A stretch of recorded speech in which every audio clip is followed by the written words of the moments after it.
Bonjour, je suis Victor-Marie Hugo, plus connu comme Victor Hugo, et j'espère que vous savez qui est-ce que je suis. Nonobstant, si vous ne me connaissez pas, je vais vous raconter un peu par rapport à ma vie. Je suis né à Besançon le 26 février 1802. J'étais un célèbre poète, dramaturge, écrivain, romancier et dessinateur romantique français. Je suis considéré comme l'un des plus importants écrivains de la langue française. J'ai été aussi une personnalité politique et un intellectuel engagé qui a eu un rôle idéologique majeur et qui a occupé une place marquante dans l'histoire des lettres françaises au XIXe siècle, dans des genres et des domaines d'une remarquable variété. À cause du coup d'État de Louis-Napoléon Bonaparte, j'ai choisi de m'exiler pour vivre à Guernesey pendant les 20 ans du Second Empire dont Napoléon III était l'empereur. J'ai été un poète engagé contre Napoléon III et je l'ai mis en évidence dans mon œuvre Le Châtiment en 1853. C'est grâce à mes multiples prises de position que j'ai permis à de nombreuses générations de développer une réflexion sur mon engagement dans la vie politique et sociale. J'ai fortement contribué au renouvellement de la poésie et du théâtre.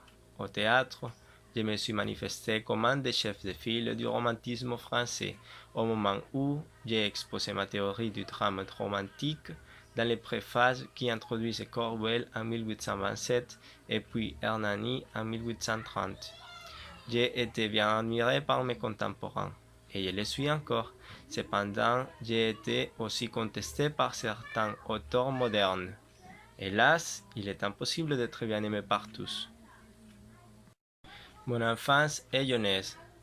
Je suis fils du général d'Empire Joseph Léopold Sigisbert Hugo et de ma mère Sophie Trébuchet, issue de la bourgeoisie nantaise.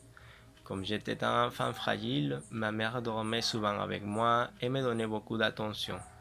Je suis le plus petit de mes frères, avec Joseph Hugo, le plus aîné, et Eugène Hugo. Je suis passé mon enfance à Paris et j'ai de très heureux souvenirs. Ma mère a été un pilier important dans ma vie. Vers 1813, je me suis installé à Paris avec ma mère qui s'est séparée de mon père, car elle entretient une liaison avec le général d'Empire Victor Fano de la Horie et qui est devenu mon parent et qui m'a donné son prénom. Je lui ai aimé comme un second père. Vers 1815, j'ai commencé à versifier. C'est par tâtonnement que j'ai appris la rime et la mesure. J'ai été encouragé par ma mère à qui j'ai lu mes œuvres. Mes écrits ont été relus et corrigés par un jeune maître d'études de la pension cordiale, et cette pension, c'était où nous habitons dans ce moment-là. Je me suis caractérisé par être autodidacte, de vocation précoce et d'immenses ambitions. Avec mes frères Abel et Eugène, j'ai fondé en 1819 une revue ultra qui s'appelait Les Conservateurs littéraires et qui a attiré l'attention sur mon talent. Mon premier recueil de poèmes qui a par titre Ode a été publié en 1821. À cet âge-là, j'avais 19 ans à peine. Le roi Louis XVIII, qui a possédé un exemplaire, m'a octroyé une pension annuelle de 1000 francs, ce qui m'a permis de vivre de ma passion et de prendre la décision d'épouser mon ami d'enfance, Adèle Foucher, qui m'a donné 5 enfants, Léopold, Léopoldine, Charles, François et Adèle. Mes œuvres. Deux de mes romans ont rencontré également un grand succès populaire. Ce sont évidemment Notre-Dame de Paris en 1831 et surtout Les Misérables en 1862. Par rapport à Notre-Dame de Paris, j'ai produit ce récit en seulement 5 mois. Je n'ai quitté mon bureau que pour manger ou dormir, car à la fin de ce délai, je devais rendre mon roman à mon éditeur avec lequel j'avais passé un traité. Malgré toute cette pression, j'ai écrit ce livre qui se vendra la même année à 3300 exemplaires, un chiffre énorme pour l'époque, avant qu'il ne devienne un des plus grands classiques de la littérature française.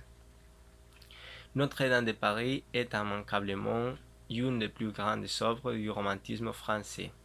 On suit dans ce roman les aventures d'Esmeralda et Quasimodo qui se déroulent au XVe siècle, mais qui sont écrites au XIXe siècle avec une imagination débordante de ma part.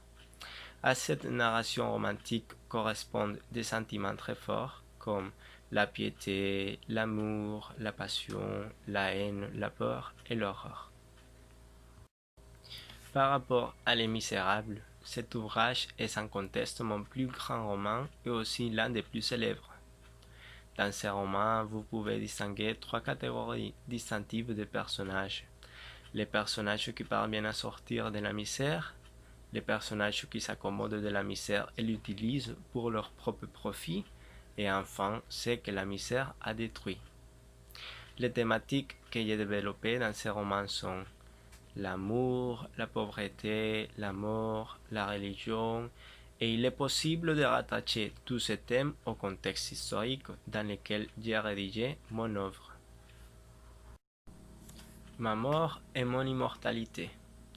Je suis mort le 22 mai 1885 à Paris, à l'âge de 92 ans.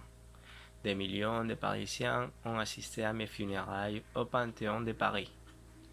Mon nom continue immortalisé dans la mémoire des Français, car il y a des avenues, des boulevards, des places, des brasseries et des écoles qui portent mon nom Victor Hugo. Finalement, j'espère que vous avez bien aimé mon histoire et je vous remercie de votre temps et votre attention.